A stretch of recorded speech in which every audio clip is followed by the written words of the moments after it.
Estimados suscriptores de la revista Asesor Empresarial, muy buenas tardes. Mi nombre es Benjamín Martínez y formo parte del staff laboral de la revista Asesor Empresarial. En esta oportunidad pasaré a exponer un tema que es bastante recurrente en las consultas, no solo a nivel telefónico, sino también a nivel de las consultas por internet. Me estoy refiriendo al descanso vacacional.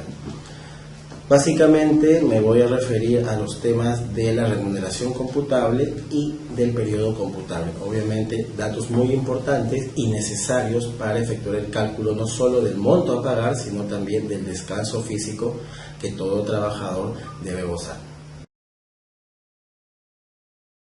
El descanso vacacional, correcto, es un beneficio laboral regulado por el Decreto Legislativo 713 y el Decreto Supremo número 012-92-TR.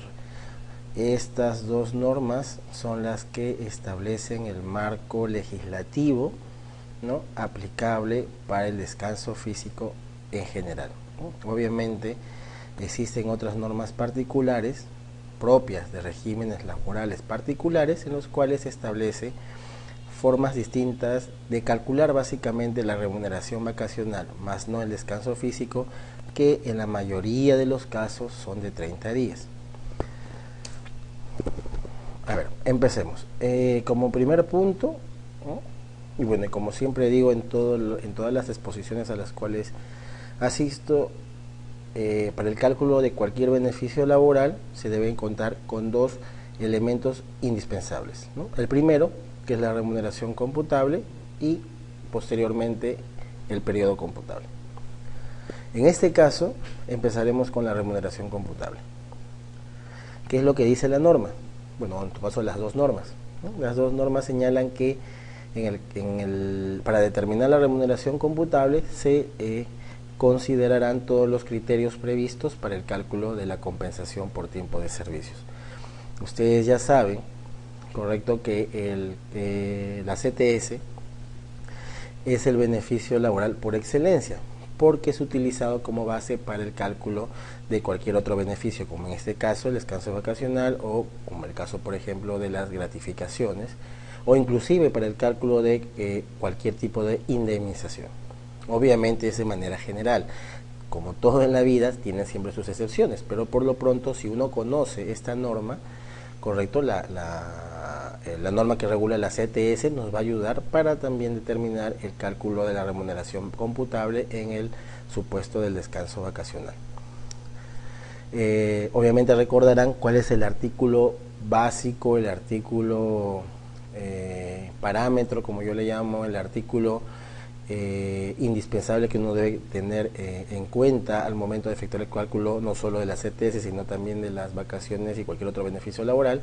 Es el famoso artículo 19, ¿no?, que tiene la relación de que tiene la lista de conceptos no remunerativos. Se entiende que esta lista contiene todos aquellos conceptos que no se consideran al momento de efectuar el cálculo de cualquier beneficio, obviamente partiendo de la CTS.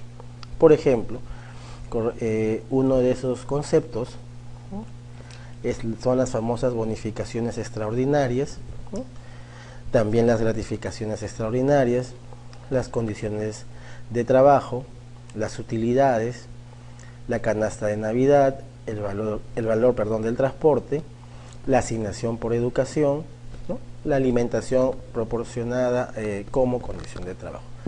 Todos estos conceptos son conceptos no remunerativos que no se consideran para el cálculo de la CTS y, como se señaló inicialmente, tampoco se consideran para el cálculo de la remuneración vacacional.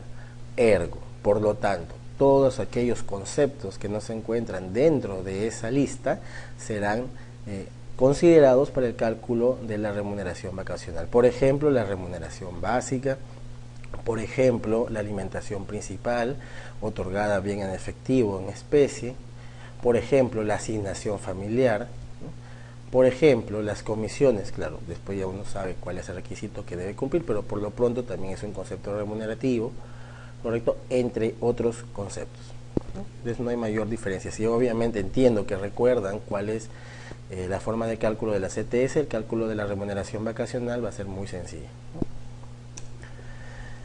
El segundo dato necesario para el cálculo de la remuneración vacacional es el periodo computable, ¿no? Aquí el decreto legislativo 713 establece el marco general, ¿no?, en el cual señala que el periodo computable será obtenido, correcto, en atención a 30 días de trabajo como mínimo, correcto. Si es que se cumple con esto último, ya se tiene derecho por lo pronto a una remuneración vacacional proporcional de un mes. Y esto también se repite a nivel de cualquier otro beneficio laboral. ¿Cuál es el requisito indispensable que todo trabajador debe cumplir? Obviamente que labore como mínimo por 30 días o un mes al inicio del vínculo laboral.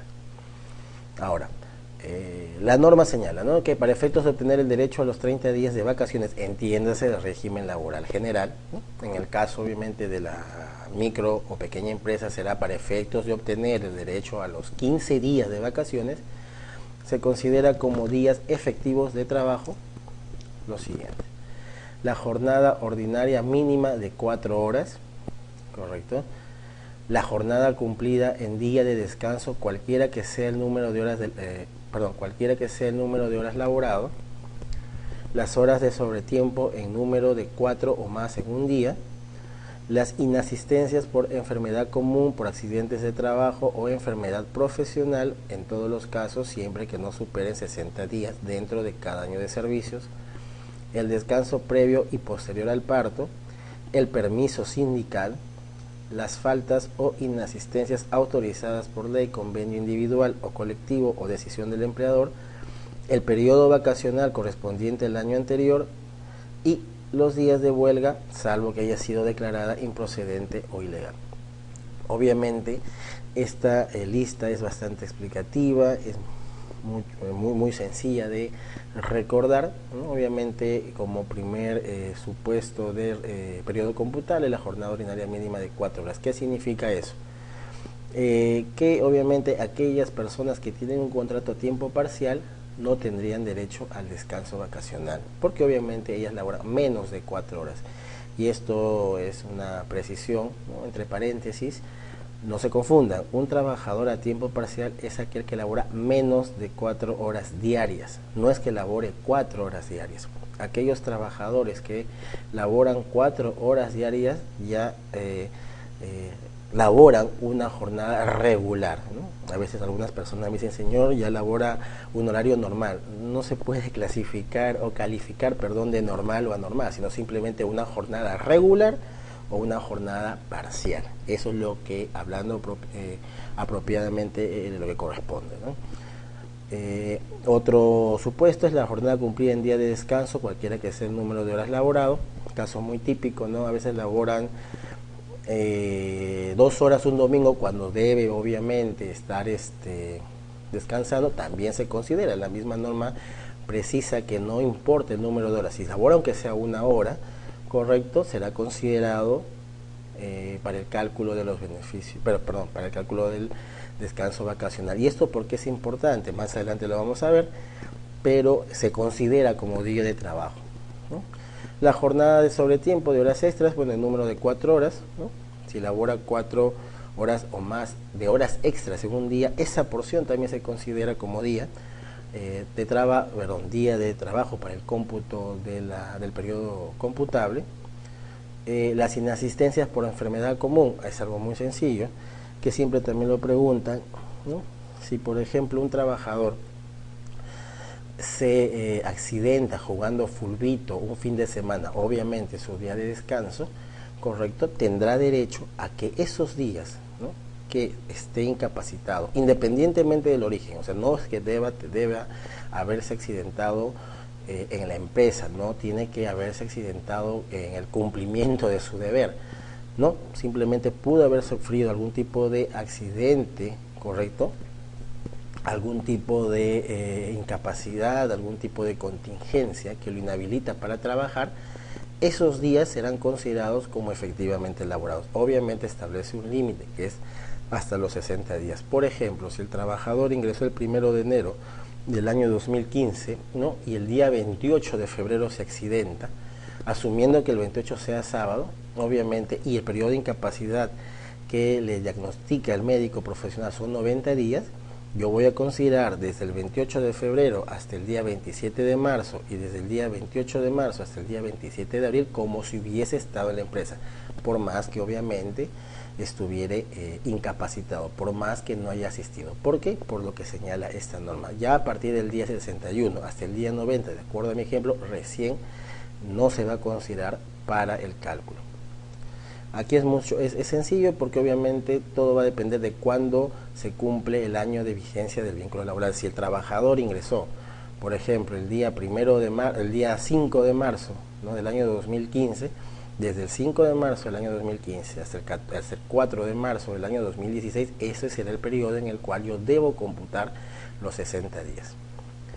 El descanso previo y posterior al parto, en este caso aquí no hay ningún tipo de limitación.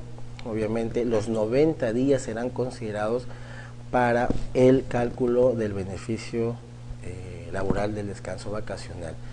Es decir, estuvo 3 meses, imaginemos febrero, marzo y abril, se va a asumir, correcto, que esos 90 días, estoy hablando de manera general, ojo, en estricto son 90 días, hay que contar, no estoy para contar, pero el ejemplo obviamente sabe a qué apunta, es decir, todo el descanso pre y postnatal de 90 días serán considerados. Se va a asumir que la madre trabajadora estuvo en la empresa por más que estuvo descansando. El permiso sindical, bueno, es un tema ya de derecho colectivo. Las faltas o inasistencias autorizadas por ley, muy sencillo de entender. El periodo vacacional, algo también muy recurrente en las consultas. Señor, él ha tomado un mes de vacaciones al inicio de este año. ¿Se considera como trabajado o tiene que correr ese mes? Por ejemplo, ingresó el 1 de enero de 2014, ¿de acuerdo?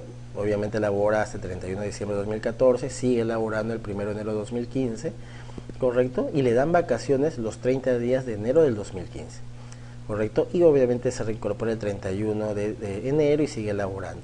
Cuando llegue el 31 de diciembre del 2015, vale decir el segundo año, yo voy a asumir, de acuerdo a lo que señala la norma, que desde el 1 de enero hasta el día 30 de enero él estuvo en la empresa. Vale decir, por más que estuvo descansando, ¿no?, haciendo ejercicio de su descanso físico adquirido en el año 2014, igual yo voy a asumir que estuvo trabajando y por lo tanto voy a considerar que el vínculo laboral ha durado desde el 1 de enero de 2015 hasta el 31 de enero de 2015. No le voy a hacer trabajar un mes y decir, el 31 de diciembre del año 2015 no ha cumplido un año porque estuvo de vacaciones los primeros días de ese año, sino recién el 30 de enero del 2016. No es así, ¿no? Algo que lo tenga muy claro, ¿no? Les preciso eso porque he recibido varias consultas que me preguntan ese detalle, pero lo tienen que considerar igual como trabajado, ¿no? Y bueno, los días de huelga, salvo que haya sido declarada improcedente o ilegal. Periodo mínimo de vacaciones. El trabajador debe disfrutar del descanso vacacional en forma ininterrumpida. Sin embargo, a solicitud escrita del trabajador, el empleador podrá autorizar el goce vacacional en periodos que no podrán ser inferiores a 7 días naturales. Disculpen. Eso también es algo que está en la norma, pero la expresión coloquial es que se surran en ella. Simplemente, faltó un día, bueno, cuenta de vacaciones, falta otro día, cuenta de vacaciones. Señor, deme 2 días de permiso porque me voy de vacaciones, a cuenta de vacaciones. Eso no es correcto desde el punto de vista laboral y desde el punto de vista de lo que señala la norma. Claro, si bien es una práctica recurrente, si bien es una práctica usual, eso no significa que se encuentre acorde a ley. Y tampoco que esto configure una costumbre, porque uno de los requisitos para que se constituya costumbre es que no se actúe en violación o en detrimento o en transgresión de la ley.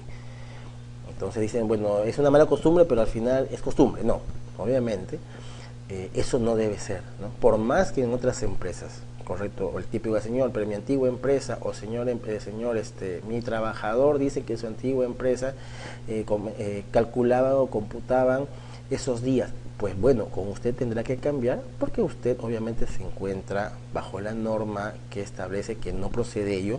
Usted actúa conforme a ley y usted no sigue una mala costumbre. Tiene que darle como mínimo 7 días naturales. Si el trabajador, correcto, faltó un día y 2 días, pues le descuenta, así de simple es. No, a veces se hacen muchos problemas por ello le descuenta, ¿no? A menos que, bueno, existe un acuerdo con el empleador para que recupere las horas, no sé, pero es muy sencillo. Señor, yo no puedo hacer eso de darle un día a cuenta de vacaciones, por lo tanto, le descuento. Punto. No, yo quiero, empleador, no quiero que me descuente, yo le recupero. El empleador está en la disponibilidad o en la discrecionalidad de aceptar, o si no, no. Y si no acepta, no está actuando en contra de la ley, porque está descontando, ¿correcto? Y porque obviamente las normas de las vacaciones me dicen como mínimo tienes que darle 7 días naturales, no le puedes ir dando de 1, 2 o 3 días. Eso es incorrecto. El tema es que, y eso es lo que se esperaba con la conformación de con la creación de la SUNAFIL, es que obviamente esta se constituye como un ente rector, al igual que la SUNAT, y que se establezca criterios uniformes, ¿no? Criterios uniformes en el cual se diga, si bien la norma o bien la mala costumbre hace que se tome 1, 2 o 3 días de vacaciones, lo cierto es, y lo legal es, que se debe tomar como mínimo 7 días. Entonces, eso es lo que se espera que la SUNAFIL establezca como un criterio, algo así como una jurisprudencia de observancia obligatoria que se expide a nivel tributario. Pues en este caso esperemos que se proceda de la misma manera, ¿no? Para que no exista pues criterios A, B, C, D, todas las letras del abecedario, y al final la norma está ahí mirando. Y por algo pues existen las normas, por algo se diseñó de esa manera, y por lo tanto pues se tiene que cumplir, no queda otra, por más que sea beneficioso, entre comillas, para el trabajador, ¿no? Entonces la lógica es que, claro, si bien no se perjudica al trabajador, pero también tienen que crear pues una buena conciencia de que la norma está para algo, y si por más que yo pueda beneficiar al trabajador no descontándole y todo corriéndolo a vacaciones, al final cuando ya faltó justo pues 30 días al año, yo tiene vacaciones, ¿no? Pero entonces el trabajador me iba a decir, bueno, no, pero tienes mis vacaciones. Entonces ese pues un problema que puede obviamente enfrentar el empleador, que muy entre comillas alegremente fue dándole pues o compensando compensando pues los días de falta en vez de descontar por las vacaciones, lo cual, repito una vez más, no corresponde hacer. Acumulación de vacaciones.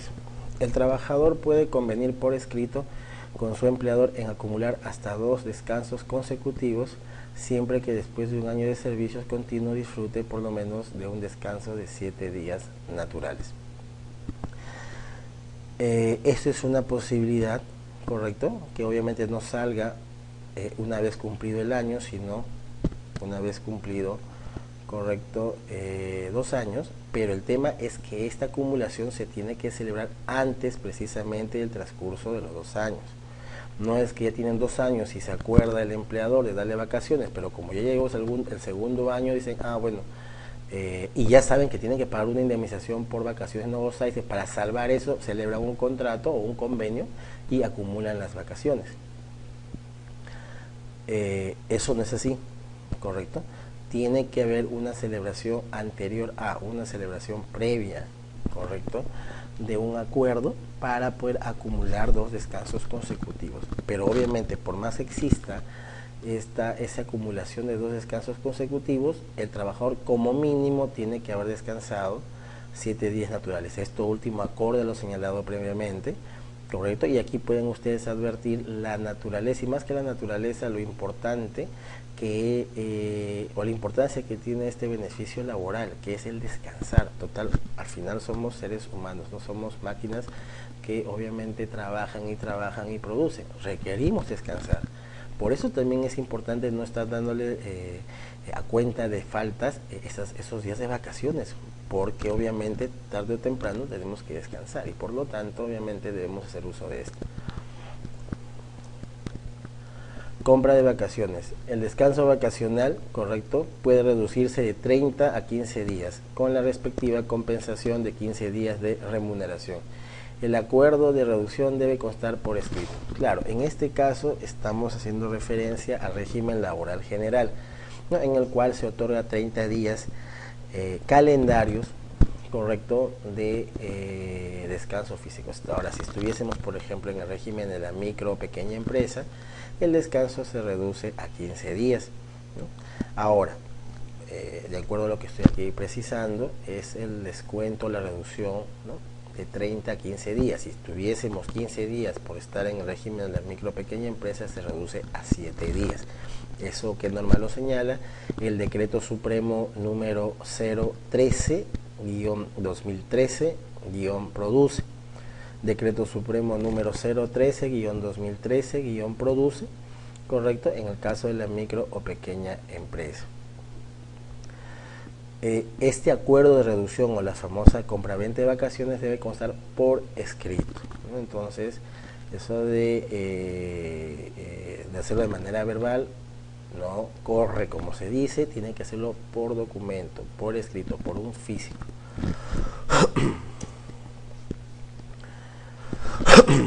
Declaración en la planilla electrónica, ¿no? Ahora, por ejemplo, en el caso de las vacaciones truncas, ¿cuándo estamos frente a vacaciones truncas? Cuando obviamente no se cumple el año. El trabajador, o mejor dicho, el vínculo laboral no llega a cumplir un año. ¿De acuerdo? Cuando el trabajador se retira de la empresa a los 5 meses, a los 6 meses, a los 7 meses y medio, a los 8 meses y 3 días, estamos frente a vacaciones truncas. No quiero entrar al tema de vacaciones truncas o proporcionales porque no es la vía, no es el medio para entrar, porque eso más que todo ya se limita a una discusión doctrinaria de universidad, pero para efectos prácticos, vacaciones truncas y o proporcionales, correcto, respecto de vacaciones, o en todo caso, claro, respecto de vacaciones que no se basan en el cumplimiento del año de duración del vínculo laboral. Eso va en el casillero 114 de la planilla electrónica. En el caso de la compensación vacacional, que es la compraventa de vacaciones, va en el casillero 117 de la planilla electrónica, específicamente de la PLAME. En el caso de la remuneración vacacional completa, obviamente no es contraria a las vacaciones truncas, pero bueno, en este caso la remuneración vacacional completa es aquella remuneración que se paga porque el trabajador o porque el vínculo laboral del trabajador ha cumplido un año, ¿no?, de duración, en el casillero 118, y en el casillero 504 la indemnización por vacaciones no gozadas, vale decir, cuando por ejemplo un trabajador ha laborado durante un año y durante el siguiente año, correcto, en el cual se supone el empleador le debió haber dado su descanso físico, no lo hace. Entonces, a partir del primer día del tercer año, el trabajador ya tiene derecho a la indemnización por vacaciones no gozadas. Independientemente que el 2 de enero de ese tercer año le quiere dar descanso físico, en buena hora, pero igual le tendrá que pagar su indemnización por vacaciones no gozadas. No es que con el otorgamiento de ese descanso físico se subsane la obligación de pagar la indemnización. A partir del primer día, sea o no laborable, porque eso también es la pregunta muy recurrente, sea 1 de enero, igual la obligación de pagar la indemnización por parte del empleador ya se generó. El trabajador ya tiene derecho a cobrar y a exigir el pago de dicha indemnización. Por más que el empleador le diga, no, te voy a dar a partir del 2 de enero, te voy a dar tus vacaciones, tu descanso físico, igual tiene derecho al pago de la indemnización. Y eso interpretado en la otra parte, ustedes como empleadores pueden otorgarle ese descanso físico. Obviamente eso no los va a eximir de pagar la indemnización, y si es que a su trabajador le exige el pago, por más que le han dado su descanso físico, igual le tiene que pagar su indemnización por vacaciones no gozadas, obviamente a partir del tercer año en adelante. Sanciones relacionadas con este beneficio, bueno, las infracciones leves, correcto, no entregar al trabajador en los plazos y con los requisitos previstos, boletas de pago de remuneraciones o cualquier otro documento que deba ser puesto a su disposición. Bueno, es lo típico, ¿no? Cualquier tipo, en la mayoría de los casos, ¿no? El incumplimiento en cuanto al otorgamiento de documentos, pues son considerados leves y por lo tanto la sanción no es tan alta, ¿no? O en todo caso el monto de la multa no es tan alto. Aquí obviamente he considerado este cuadro que comprende obviamente el cuadro actualizado de las multas, vigente desde el 1 de marzo del año 2014. Obviamente aquí estoy considerando micro, pequeña empresa y régimen general, porque obviamente en los tres supuestos existe dicho beneficio laboral. No, y obviamente las clasificaciones están no solamente en atención al régimen laboral, sino también al número de trabajadores, ¿no? y en función a la gravedad. Bueno, en el caso que le mencioné del no otorgamiento correcto, de la boleta de pago de la remuneración vacacional, pues obviamente tenemos que es leve. En el caso de la microempresa puede ir de 0,10 UITs. Ojo, esto no es porcentaje, esto es 0,10 de la UIT. ¿Qué significa eso? Multiplico, por ejemplo, en este caso, en este año, perdón, estamos en 3.850. Multiplique usted 3.850 por 0,10, no por 0,10%, no, por 0,10, ¿no? Tenemos de 0,10 hasta 0,50, si es que hay más de 10 trabajadores. En el caso de la pequeña empresa tenemos 0,20 como monto mínimo, monto máximo 5 UITs. En el caso del régimen laboral general tenemos de 0,50 UITs hasta 30 UITs. Entonces es bueno precisar eso. Infracción grave. ¿Qué aspecto de la remuneración vacacional o el descanso vacacional es considerado como infracción, o en todo caso el incumplimiento de qué extremo de este beneficio? Es el no pagar u otorgar íntegra y oportunamente las remuneraciones y los beneficios laborales a los que tienen derecho los trabajadores por todo concepto, incluidos los establecidos por convenios colectivos, laudos arbitrales, así como la reducción de los mismos en fraude a la ley. En este caso, obviamente, ahora, yo estoy exponiendo el tema en atención a que se producen infracciones de manera independiente, es decir, yo le pagué, correcto, o sea, en el primer caso, las infracciones leves, ¿no? Yo le pagué, pero no le di su boleta de pago de remuneración vacacional. Ahora, en este caso, en el 7.2, correcto, o sea, yo no le pago su remuneración vacacional, pero le entrego su boleta. Ahora usted va a decir, pero ¿cómo va a pagarle? ¿Cómo no le va a pagar, pero le entrega boleta? Suele pasar, créame. Le hacen firmar el documento, pero no le pagan.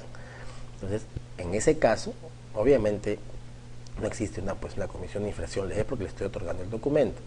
Le estoy simplemente haciendo, o sea, existe una falta grave en el sentido de que no le pago, obviamente, y con que es fácil advertir el criterio que manejan, que si no le pago es una infracción grave, ¿no? Obviamente, en este caso, el monto de la multa va a ser de 0,25 hasta una UIT en el caso de la microempresa. En el caso de la pequeña empresa, la multa o el importe de la multa puede ir desde una UIT hasta 10 UITs, y en el caso del régimen laboral general, desde las 3 UITs hasta las 50 UITs. Finalmente, bueno, las infracciones muy graves. ¿Qué constituye una infracción muy grave desde el punto de vista del descanso vacacional? Es el incumplimiento de las disposiciones relacionadas con el descanso vacacional y otros descansos, licencias, permisos y el tiempo de trabajo en general, ¿no? En este caso, por ejemplo, se da, ¿sabes qué? Vas a salir de vacaciones, te voy a pagar tu remuneración vacacional, obviamente te voy a entregar tu documento, tu recibo de pago, tu boleta de pago, pero no, vas a seguir asistiendo a la empresa, obviamente no vas a firmar el registro de ingreso y salida porque tú para el mundo laboral te estás descansando, pero igual vas a prestar servicios. Obviamente, si es que esto se llega a corroborar, pues se trataría de una infracción muy grave, ¿no? Y la multa, obviamente, es más alta, ¿no? Tenemos 0,50 hasta 1,50 UITs o 1,5 UITs en el caso de la microempresa. En el caso de la pequeña empresa tenemos 1,70 UITs hasta 17 UITs, y en el caso del régimen laboral general, desde 5 UITs hasta 100 UITs. Obviamente es en función del número de trabajadores.